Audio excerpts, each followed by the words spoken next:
Welcome and thank you for taking a few minutes to listen to this year's series of County Government Listening Up coaching sessions presented by the Association of County Commissions of Alabama and designed to provide a useful look at some of the most pressing legislative issues impacting Alabama's 67 county governments as we prepare for the 2021 legislative session. I'm Sonny Brasfield, Executive Director of the Association, and over the next few minutes, I'd like to focus our attention on the impact of and history behind a piece of priority legislation that is important for all county governments during the legislature's 2021 regular session. Our focus for the next few minutes will be legislation to enhance the voice of local employees on the Board of Control of the Employees Retirement System of Alabama. This is an issue that county government officials have discussed for several years with legislative leaders, with the administration, and with Dr. David Bronner, the director of the Employees Retirement System of Alabama. Specifically, the need for this legislation relates to the growth of the local government employee participation in the state employees retirement system. I know that's a bit confusing, but today, employees of cities and counties and other local governments make up more than 65% of the participants in the state employees retirement system.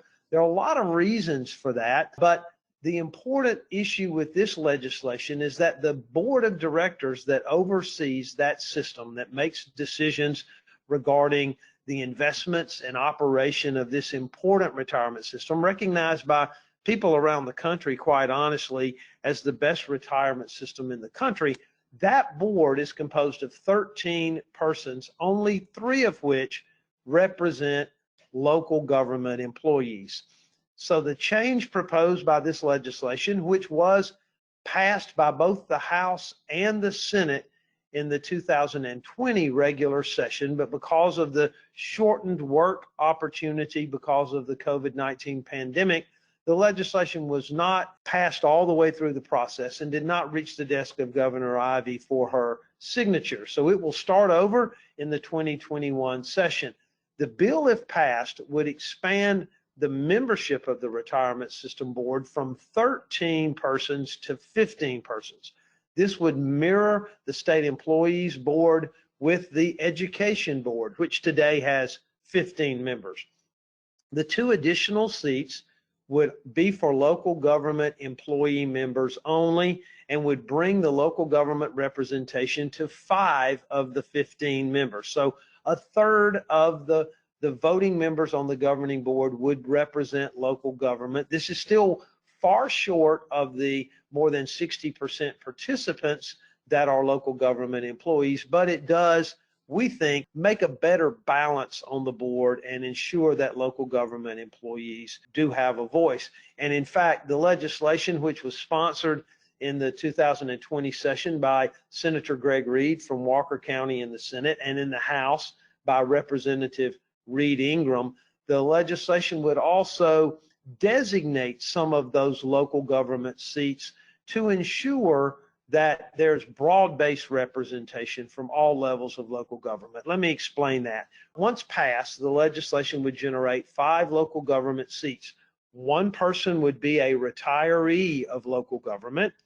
1 person would be a city employee, an employee of a municipality elected by the municipal employees who participate. 1 person would be a county employee, likewise elected by the county participants. A third representative would be a person that is from a non-city or non-county entity, like a water board employee or a 911 district, and only those non-city and county employees would vote for that person. And then finally, the 5th local government seat would be an at-large seat voted on by retirees, all city employees, all county employees, and all other employees. All of these persons would be elected, so it does give a voice to the employees to ensure that they are represented on this important governing board. As I mentioned at the start, this legislation has been in the works for a couple of years, so we believe that we have had discussions with everyone involved. It has widespread support, was passed unanimously on the floors of both chambers in the 2020 session. So it's one of those things that we believe is important for county government, but honestly for the state of Alabama, so that the operation of this important retirement system can continue to represent everyone that is involved and participates. So again, this is a bill to provide a stronger voice to local governments